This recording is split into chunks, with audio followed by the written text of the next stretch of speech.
Hello students, dictation 5 second बाद शुरू होगा।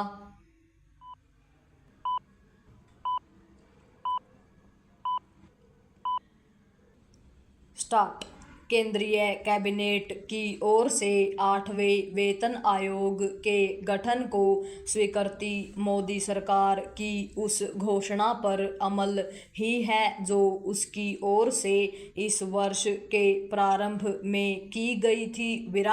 8वां वेतन आयोग इसलिए भी गठित होना ही था क्योंकि प्रति 10 वर्ष में ऐसा किया जाता है। 8वां वेतन आयोग अपनी संस्तुति तो करीब 18 महीने में देगा, लेकिन उन पर अमल अगले वर्ष जनवरी से होगा। इस वेतन आयोग से 50 लाख केंद्रीय कर्मचारियों के साथ करीब 70 लाख पेंशनधारक लाभान्वित होंगे।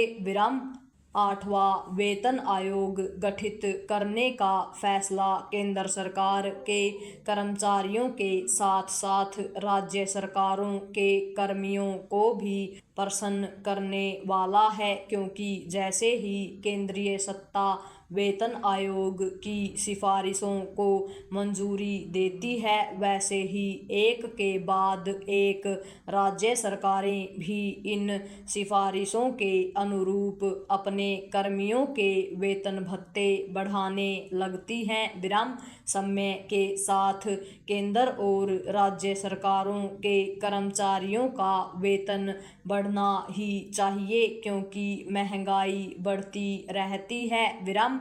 महंगाई के इस दौर में सरकारी कर्मी अपना जीवन यापन सुगम तरीके से तभी कर सकते हैं जब वे वित्तीय रूप से सक्षम बने रहें, पर उनके बढ़े हुए वेतन भत्तों का लाभ समाज और देश को भी मिलना चाहिए।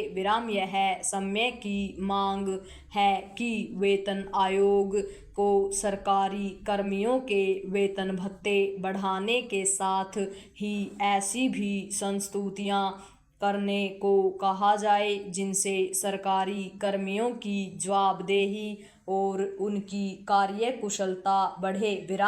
इसका कोई औचित्य नहीं कि सरकारी कर्मियों का वेतन तो बढ़ता रहे, लेकिन उनकी जवाबदेही का स्तर जस का तस रहे। पैरा जवाबदेही के अभाव में सरकारी कामकाज से केवल आम लोग असंतुष्ट ही नहीं होते, बल्कि सरकारों के विकास एवं जन कल्याण संबंधी लक्ष्य भी नहीं पूरे होते। इतना ही नहीं, इससे सरकारी कामकाज में नियमों एवं मानकों की अनदेखी भी बढ़ती है और भ्रष्ट तौर तरीके भी। क्या यह किसी से छिपा है कि जहां किसी तरह का निर्माण होता है या फिर सरकारी तंत्र की अनुमति, संस्तुति या निरीक्षण परीक्षण चाहिए होता है, वहाँ आमतौर पर लेन देन होता है? इससे देश के आगे बढ़ने की गति बाधित होती है। इसके बाद भी पता नहीं क्यों सरकारी कामकाज को पारदर्शी और जवाबदेह बनाने के लिए कोई ठोस उपाय नहीं किए जा रहे हैं।